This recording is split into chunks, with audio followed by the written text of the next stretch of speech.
Bonjour à tous, aujourd'hui je vais vous présenter l'entretien, donc la révision vidange moteur plus filtre à huile. Donc sur une Citroën C3 année 2009, le moteur c'est un 1,4 litre HDI 68 chevaux. Voilà, donc sous le véhicule, la première étape va donc être de venir enlever cette plaque plastique. Donc pour ce faire, vous avez des clips autour. Alors ils sont faits de cette manière là. Il vous faut un tournevis plat, donc vous en avez un à ce niveau là, un derrière ici. Ensuite vous en avez à l'arrière de la plaque, vous en avez un là. Ensuite il faudra bien faire attention, donc la plaque elle passe en dessus de la barre ici. Et donc vous avez également un clips à ce niveau là qui est plus d'ailleurs, un clips ici et un clips là. Ensuite vous en avez au niveau de devant, un ici, un au milieu qui n'y est plus et un devant aussi à ce niveau là. Donc on va venir enlever tous ces clips. Donc pour enlever ces clips c'est pas bien compliqué, il faut que vous fassiez donc un quart de tour vers la gauche et ensuite vous venez simplement donc retirer le clip. Voilà, il y a juste à tirer, c'est juste un quart de tour, ils sont faits de cette manière là, ils sont bloqués comme ça, vous les tournez et vous les tirez pour les faire descendre. Donc on fait pareil pour tous, donc je vous dis un quart de tour et ensuite on vient les enlever. Bon, si vous avez du mal à les retirer, par exemple vous faites votre quart de tour, vous n'arrivez pas à le retirer, ce que vous pouvez faire c'est éventuellement donc venir tirer en même temps, donc là vous desserrez et en même temps vous tirez directement la partie plastique donc pour pouvoir l'enlever. Vous venez vous servir du plastique et ça va pas vraiment de l'enlever. Bon, j'ai donc enlevé tous mes clips et enlevé ma plaque moteur, ce qui me donne accès donc au carter moteur et donc moi en ce qui me concerne au bouchon de vidange du moteur. Donc on va ouvrir le bouchon de vidange. Au préalable, donc on met un bac de vidange en dessous. Donc pour le desserrage du bouchon de vidange, vous aurez besoin d'une douille de 21 et donc on va venir avec un grand bras de levier donc desserrer le bouchon. Donc on desserre le bouchon en premier, on le débloque et ensuite on peut finir donc de le desserrer à la main.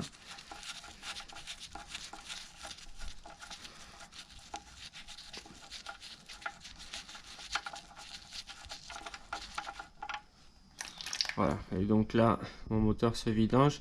Je vais venir en dessus donc ouvrir le bouchon de remplissage et tirer la jauge à huile pour faire un meilleur appel d'air pour que toute l'huile s'en aille. Bon, donc comme je vous disais, je suis venu donc ouvrir le bouchon de remplissage et donc tirer ma jauge à huile, donc enlever ma jauge à huile qui est là.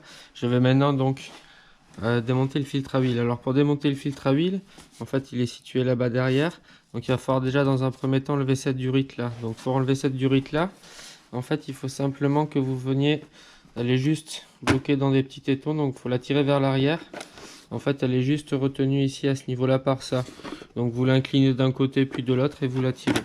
Donc on la libère de ce côté là et ensuite on va simplement donc venir tirer cette partie, donc la déboîter à ce niveau là.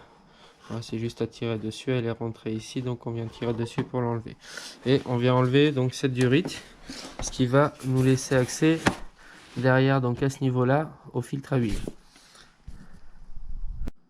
Donc pour le desserrage du filtre à huile, il faudra une douille de 27. Donc on va venir serrer le filtre à huile qu'on peut voir également de ce côté. Donc on desserre. Voilà, donc après avoir débloqué avec l'outil, on peut tout simplement venir donc avec la douille. On fait tourner la douille en fait pour pouvoir donc desserrer le filtre. Bon, vous pouvez le faire avec l'outil, mais il n'y a pas beaucoup de place et on ne peut pas forcément passer une rallonge. Alors au pire des cas, vous pouvez mettre éventuellement un petit cardan à ce niveau-là. Ça peut également aider pour le desserrage. Oui, donc avant le desserrage complet, ne pas oublier aussi de mettre donc un bac à huile en dessous, parce que vu que le filtre est vers le bas, quand vous allez l'enlever, il tombera forcément un peu d'huile. Donc on met un bac en dessous et ensuite une fois qu'il est entièrement desserré, on vient donc le tirer vers l'arrière pour pouvoir l'extraire. Voilà. Si possible, on le ramène vers le haut, ça évite que ça coule. Voilà, donc on sort le filtre. Donc au niveau du filtre à huile, on va venir donc sortir l'ancien filtre. Alors pour ce faire, il faut donc tenir la partie plastique et avec la deuxième main donc venir lever le filtre vers le haut il est simplement clipsé, donc on vient l'enlever. Et on va également enlever donc le joint qui est autour et qu'on va venir également remplacer par un neuf. Voilà, donc pour sortir le joint de ce longement, on va utiliser un petit tournevis qu'on vient glisser sous le joint. Et donc ensuite on fait sortir le joint. Donc pour enlever le filtre une fois déclipsé, comme je vous disais, il faut juste l'amener donc vers le haut. Donc on vient le lever, on le sort. Et ensuite, donc le joint, pareil, on le fait tourner tout autour et on le sort vers le haut. Bon, j'ai donc remis mon filtre neuf, donc rien de spécial pour le remettre, vous l'appuyez, il vient se loger, c'est un clipsé. Et ensuite j'ai également donc remis mon joint neuf. Donc le joint neuf, quand vous le remettez, il faut le huiler, donc vous remettez un peu d'huile sur tout le joint, ça évite qu'il sèche.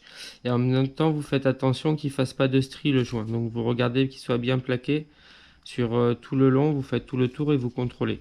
Donc ensuite on va venir remettre le filtre à huile. Donc pour remettre le filtre à huile, vous avez un petit éton à ce niveau là qu'il va falloir faire coïncider donc dans le filtre à huile, en bas du filtre à huile. Alors je vais essayer de vous montrer. Donc si tu es à ce niveau là, en bas vous avez un rond, donc il va falloir qu'il vienne au niveau de ce rond là.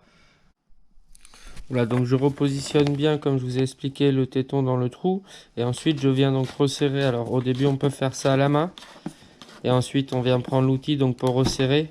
Donc il faut serrer, il faut le bloquer, il ne faut pas serrer trop fort, c'est du plastique. C'est marqué dessus, le coupe de serrage c'est 25 Nm. Donc comme je vous disais tout à l'heure, pour faciliter donc le resserrage, moi j'utilise un cardan. Ou alors vous prenez une petite rallonge, mais après vous voyez rien qu'avec un cardan, donc sans trop déporter la douille, je viens déjà dans le support de la batterie, donc il en faut pas plus que ça, mais avec un cardan c'est relativement pratique.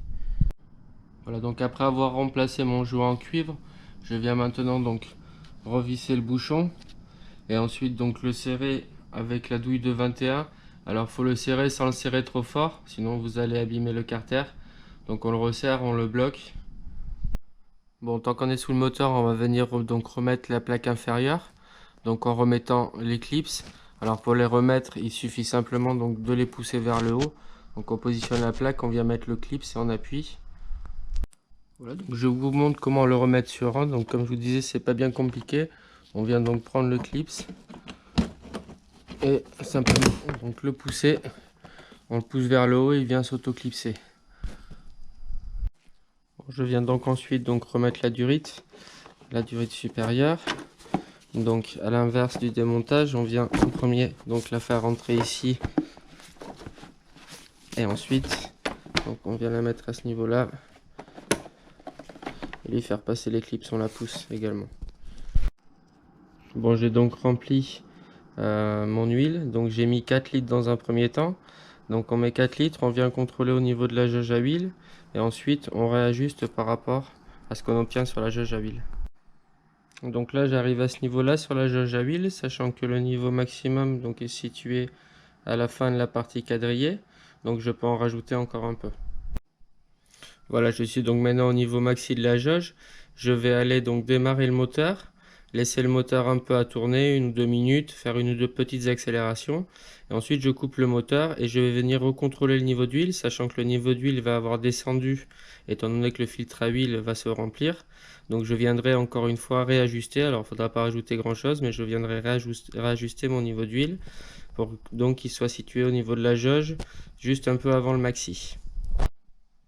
Donc la dernière étape après la vidange, ça va être la remise à zéro de l'entretien. Alors comme vous pouvez voir, j'ai la petite clé en bas à gauche donc qui est allumée à ce niveau-là, ce qui me dit que je dois faire mon entretien.